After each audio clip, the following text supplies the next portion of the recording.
જય હિન્દ, હું રેશમા પટેલ, ગુજરાત પ્રદેશ મહિલા અધ્યક્ષ આમ આદમી પાર્ટી। આજે મારે વાત કરવી છે ભાજપ સામે મોરે મોરાની, કારણ કે હમણાં જે દ્રશ્યો જોવા મળે છે એ એવા જ જોવા મળે છે।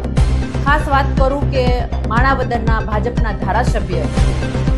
એ પોલીસ સામે ધરણા ઉપર બેઠા છે અને એના આક્ષેપો એટલા ભયંકર ગુજરાત પોલીસ ઉપર લગાવી રહ્યા છે, ત્યારે પ્રશ્ન એ ઉઠે છે કે ગુજરાત પોલીસને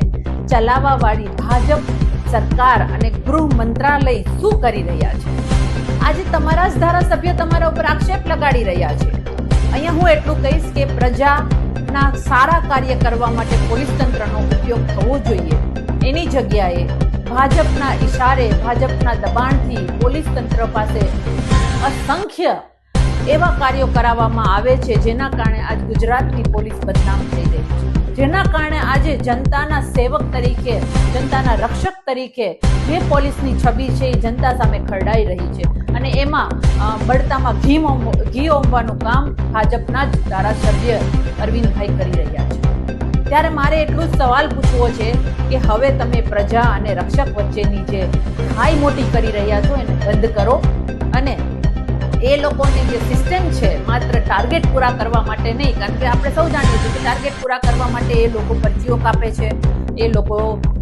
દરેક નિયમોનું પાલન કરાવડાવે છે, સરકાર દ્વારા સરકારની તિજોરી ભરવા માટે એને ટાર્ગેટ આપવામાં આવે છે।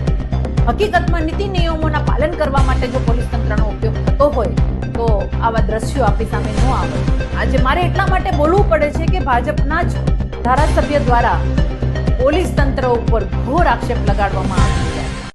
ત્યારે આ જનતાએ પણ વિચારવાની જરૂર છે અને પોલીસ તંત્રએ પણ વિચારવાની જરૂર છે કે ભાજપ તમારો જે દુરુપયોગ કરી રહ્યું છે, ભાજપ તમને જે પ્રેશરમાં રાખીને જે કાર્ય કરાવી રહ્યું છે એનું આ પરિણામ છે। એટલે ખાસ કરીને ગૃહમંત્રી હર્ષભાઈને મારે એટલું કહેવાનું છે કે હવે તમે પોલીસનો દુરુપયોગ કરવાનું બંધ કરો અને જે એને પ્રજાના રક્ષક માટેનું જે કાર્ય છે એને ટાર્ગેટ આપવાનું બંધ કરો। હકીકતમાં નીતિ નિયમોના પાલન કરવા માટે, પ્રજાના રક્ષક માટે પોલીસ તંત્રનો ઉપયોગ થવો જોઈએ એવી હું આપની પાસેથી આશા રાખું છું અને એ આધાર ઉપર આશા રાખું છું કે આજે ભાજપનો મોરે મોરો થઈ ગયો છે અને જે એમએલએ છે ભાજપના એ જ તમારી સામે ફરિયાદ છે।